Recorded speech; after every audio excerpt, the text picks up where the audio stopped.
Hey guys, welcome back to the channel. It's Alex here, and today I'm going to be going over the first round and then give you my thoughts and opinions on each of the picks and then give them a quick little grade. All right, so starting off with number one, Cincinnati, Joe Burrow.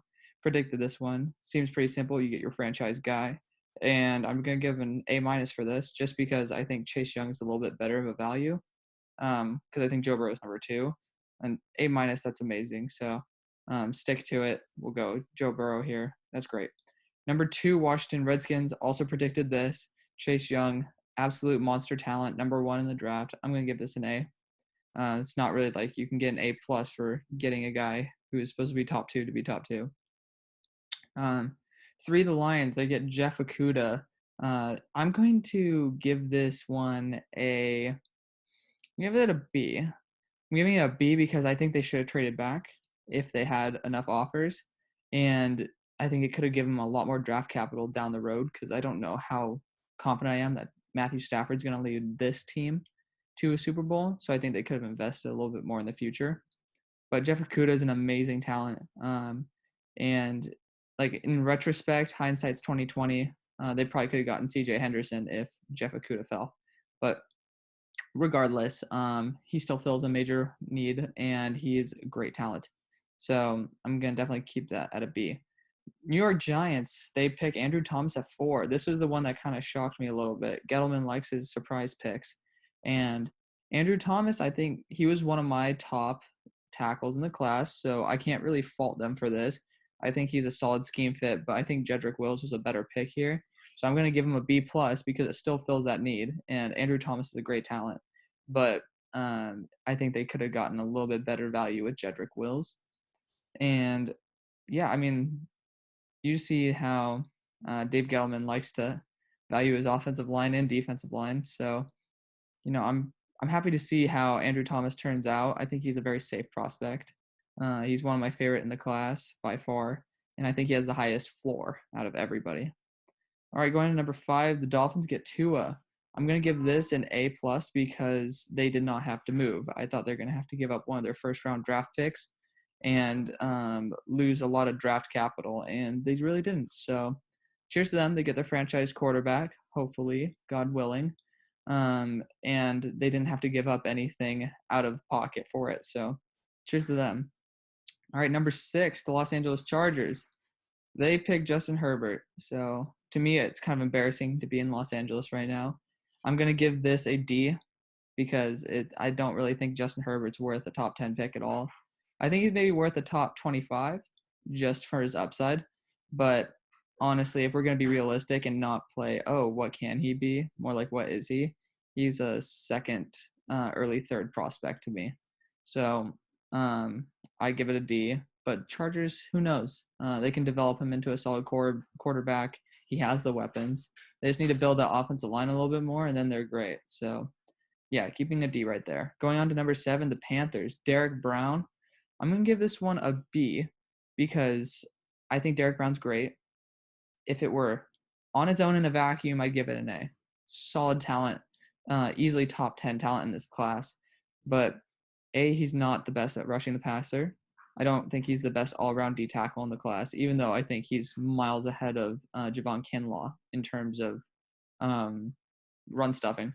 But the most important thing for him is that the most important part about the grading of a B is because there's somebody at the next pick that should have been taken, and that's Isaiah Simmons. So I think Isaiah Simmons should have been this pick right here. The Carolina Panthers could have had quite an insane linebacker duo right there, but they passed up on him, and I can't really blame them, even though I can blame them.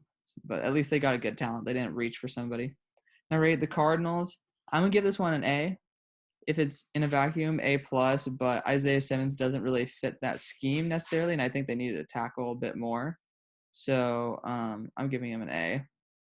He's solid talent, number 3 in the class for me. So you get number 3 at number 8. Props to you. Even though I think they had much larger needs. At number 9, we have the Jacksonville Jaguars picking C.J. Henderson. I'm gonna put a B right here. I don't think C.J. Henderson was worth this pick, but based on how badly the Jaguars needed this talent, I think it was definitely worth it. So, I mean, positional value A plus, but kind of the player value, I would give it like a C, C minus. So averages out to be about a B. So cheers to the Jags. They got a solid stud corner. I think they could have traded back and got a little bit more value, but probably Vegas would have taken them then. All right, Cleveland Brown, Jedrick Wills, A plus plus plus plus. This is an amazing pick. He should have went at 4, and the Browns were hinted at wanting to move back anyways, but they were like, holy shit, Jedrick Wills is here. And there's a good reason for that. Jedrick Wills is an insane talent, and he should have been the 4th guy off the board. But Cleveland Browns, you got a franchise tackle, and now you have him paired with Jack Conklin. They definitely have one of the best, if not the best tackle duo in the league right now. 11 New York Jets, Mekhi Becton. I'm going to give this one a B plus because of the upside. I mean, they needed a tackle badly, and they got one. They got pretty damn high floor. I mean, pretty low floor, but very high ceiling type of tackle. And if they develop him into the player he should be, I'm sure Le'Veon Bell and Sam Darnold and the rest of the organization are going to be very happy with the monster that Mekhi Becton is. Vegas, they chose Henry Ruggs. Interesting that he's the first one off the board. I'm going to give this one a B plus because I think there's better talent on the board. However, I can't blame them because they already have their possession type of guy in Tyrell Williams. So get your speedster and Henry Ruggs and be able to stretch that field. All right, number 13, the Bucks traded up one spot for Tristan Wirfs, A plus plus, not extra plus because Jedrick Wills gets that. Tristan Wirfs, he should have been probably the 6th guy off the board. After Tua, I think he should have went to the Chargers. And now Tom Brady has a stud tackle to fill in the biggest need on this team. And they didn't even have to really trade anything. I think they traded a 4th round pick or something like that to move up a spot. And to me, this is just mind-blowing how Tristan Wirfs fell so far. So cheers to the Tampa Bay Buccaneers. They got a stud right tackle for multiple years on end. He'll go through hopefully like 15 years in the NFL before he retires, and I think he can stay on Tampa Bay. So cheers to Tampa Bay for getting a solid tackle in this draft. So hats off to them. Niners, they went Javon Kinlaw. Called this one. Buccaneers, not the Buccaneers. I don't even know. 49ers from the Buccaneers. So the Niners, everybody's saying, oh, they're not going to flop DeForest Buckner for Javon Kinlaw, but it's kind of the whole entire point. It's that they have a stacked D-line. They got rid of their best talent besides Nick Bosa, and there's a big hole. So fill it with another guy who has potential and is a lot cheaper. Now, I don't really understand why people are going batshit crazy over the fact that they kind of filled their biggest need right now. So cheers to 49ers. I'm going to give them an A minus. Just because it's just, you did give up DeForest Buckner, but you saved a shit ton of cap. I don't really like Eric Armstead that much, but for the amount of money they saved, I can't blame them. Broncos, they get Jerry Jeudy, A plus plus. I think he's worth a top 11 pick. He's super solid. I love these wide receivers. So the more I studied it, the more I like Jerry Jeudy over Henry Ruggs, to be honest. But Henry Ruggs has that speed factor that none of these guys do. So cheers to Henry Ruggs. But Denver Broncos got the perfect weapon. They have their possession guy, their deep threat. Their possession guy, and then now they have their everywhere you need a guy to run a route, you can just rely on Jerry Jeudy. So they got their slot and they got their possession type. And I'm kind of scared to see how good the Broncos are. This whole entire division right now, the AFC West, is just starting to look like a juggernaut. It's going to be exciting to see all these flashy wide receivers play against each other. 16, the Falcons. They chose A.J. Terrell. I'm going to give this one a C. A.J. Terrell, I didn't have that high of a draft grade on him, even though I know that he had first-round hype. But the 3rd corner off the board, I know the guy's good, but I don't think he was number 16 good. Or I think if the Falcons could have dropped down. Caleb Von Chason's there. Really? Caleb Von Chason. But I think they could have just dropped. They could have traded back and then gotten A.J. Terrell easily. But whatever. C for them. Number 17, the Cowboys get CeeDee Lamb out of Oklahoma. I'm going to give this one a B+. Now, everybody's going to be like, what? He's your number 1 wide receiver. And player grade, A+. Pick grade A plus. Scheme grade D. This is simply because they already have Michael Gallup, who's looking like a really solid wide receiver, and they already have Amari Cooper on the outside. Where the hell are you going to put CeeDee Lamb? It's like he should have been easily like a top 8 pick for me, but this is the one scheme where it's just like, I mean, I guess you could stick Amari in the slot if you need to, but it's like he's not a slot wideout. He's a perimeter, and then Michael Gallup is too. So you're gonna sit Michael Gallup and ruin his potential, trade him, whatever. But I mean, I can understand it. They wanted to cock block. They're good old rivals in the Philadelphia Eagles. So cheers to the Cowboys for doing that. They did that very well. And I mean, if they want to get rid of Michael Gallup, they have quite a better option in CeeDee Lamb. Going on to number 18, the Dolphins pick from the Steelers with the Minka Fitzpatrick trade. Austin Jackson, tackle at USC. I'm going to give this one a B minus. Super young, super talented, way too raw. And I don't think he was going to go for a little bit. I think they should have taken him with their 26th pick. But, beggars can't be choosers here. They did a solid job. They got their tackle. He's super young, has a lot of promise. So yeah, I'm gonna give him a B minus. At least they got him. At least they got Tua protection. So number 19, the Vegas Raiders took Damon Arnett. I'm giving this one a D minus. I wouldn't give it. I would think to give it an F. However, I know he was getting some like second round buzz, and the dude's a solid corner. I've watched him play. He's pretty talented, but he's not flashy at all. And I think that this is just the Chucky trying to keep his job. To be honest, I think he's just trying to play it safe. Cleveland Furl pick and Damon Arnett, taking a box safety. I mean, they did a good job on Josh Jacobs. I love that pick, but 3 out of these 4 picks that they had, or 3 out of the 5 picks in the last 2 first rounds, have just been extremely safe reaches, in my opinion. So really, really fucking boring pick, but maybe he'll turn out. So 20 Jaguars get Caleb on Chase on. That's an A. That's an A.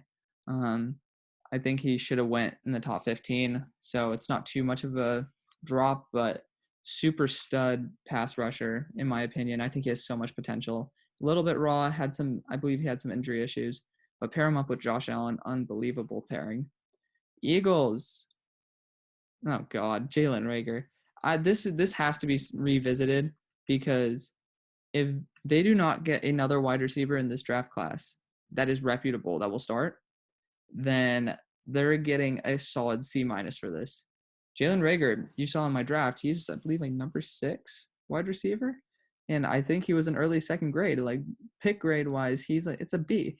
But the Eagles need so much help on the wide receiver side. Why the hell would you get a one-trick pony who's basically a punt returner that can't really run routes and has a dropping issue? Like, he has potential to be really good. He has potential to be D-Jax, and this is a perfect situation for him.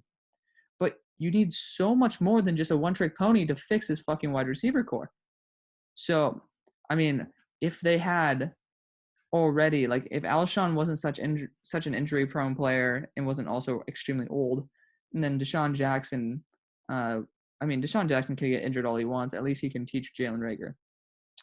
But if they had somebody besides Jalen Reagor, perfectly fine.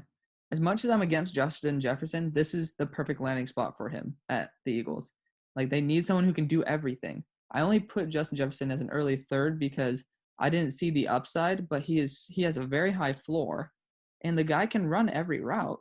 So it's like, if you need somebody to act as a number one, like, Justin Jefferson's a solid person to plug and play. Like, this wide receiver class is stacked. That's why he's number 11 on my board. Like, this guy is a freaking monster. But it's like, come on. You have to get more than a one-trick pony in Jalen Reagor. The only reason he's higher than Justin Jefferson is because he's so talented at speed. Like, Justin Jefferson still was a 4.4, but 4.22 from Reagor. And then also, we don't know because TCU's quarterbacking sucks. Just, like, put him a little bit higher. In retrospect, like, probably should have put Justin Jefferson even higher, but still. Eagles, what the fuck? Whatever. Chargers trade up with the Patriots. I think Patriots kind of missed out on an opportunity to get Love here, and then train him up. But I mean, it's not really too much of an issue. I'm not gonna be mad at the Patriots for gaining an extra second and a third. But the Chargers, they pick up Kenneth Murray. I'm gonna give this a B plus. Pick grade, I give an A plus. They need a linebacker, and they got the best one in the class. However, they gave up a second and a third when they have offensive tackle issues. So I would say what they gave up it's probably a B plus overall. And I hope he pans out because they fucked up on the first pick. I would have rather have him go Kenneth Murray with this and then trade up to get Justin Herbert. So whatever though. I mean, they got a stud linebacker. They maybe got a quarterback who's the next Mitch Trubisky, as I'm hearing. But I mean, I guess they'll learn. 24 Saints, they got Cesar Ruiz out of Michigan. I'm gonna give this a B plus. They filled the hole in their offensive line, but I think they had a bigger hole at linebacker, and Patrick Queen should have been there. So I mean, great job. They're protecting their old man back there with Cesar Ruiz, and Andreas P is crap. So good job to the Saints. San Fran trades up for Brandon Ayuk. I'm giving this a C minus. Brandon Ayuk, I think he's super talented, but the biggest issue I have here is that they traded up for him. It's like there's a lot of great wide receivers still on the board, and I really did not expect this.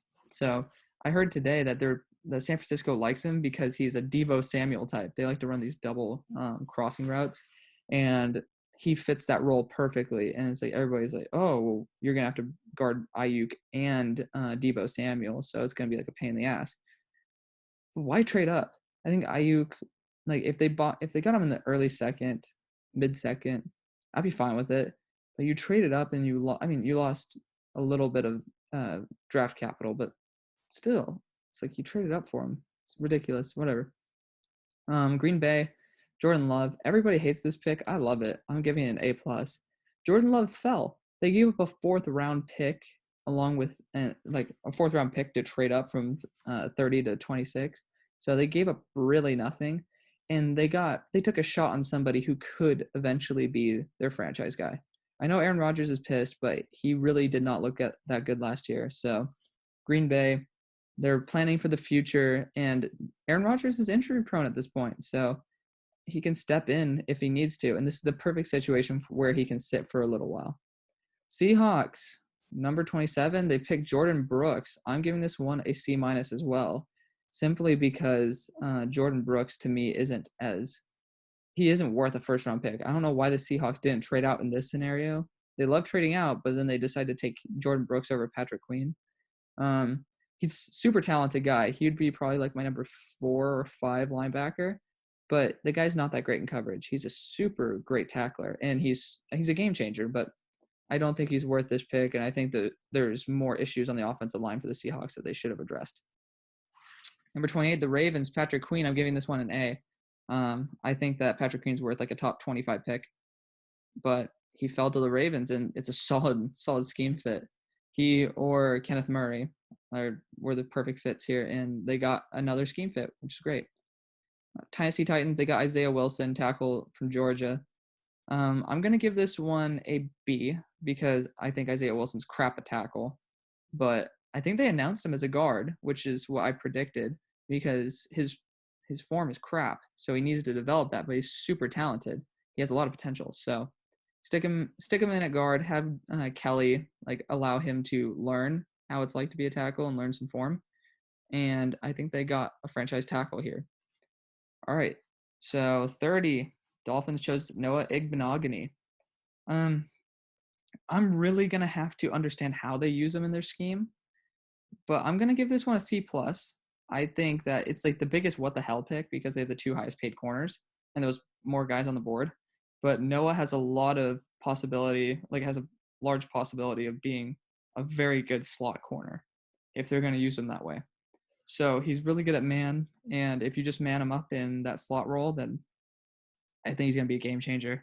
Then you'll have an extremely good secondary, which is the Patriot way. Have your secondary and then cheap out on your interior. So if he proves me right and he's a solid slot corner, this grade should be higher, but right now it's a C plus. Minnesota, they get Jeff Gladney, quarterback out of TCU, and I'm not going to blame them for this. They traded back, they got some draft capital, and then they got a cornerback. They filled a need, so I'm giving them an A here. Jeff Gladney is a solid corner. I think I don't like his age, but Zimmer likes the older guys, so get a guy with a ton of experience who can come in and just work in day one. So Chiefs, they chose Clyde Edwards-Helaire. This is a team that doesn't have too many like glaring holes, so I'm gonna give this one a B plus. Clyde, I thought was a second round, like a mid-second, so late first, can't really blame him. And if the Chiefs think that he's the best fit, then they know far better than I do, so I can't really blame him for that. All right, guys. Well, that is my analysis on these 32 picks. The second round is about to start in 11 minutes. So I'll get this up and hopefully we'll have another video tomorrow going over round 2 and round 3 where my Steelers will finally take their first and second picks. So we'll see you then. Peace.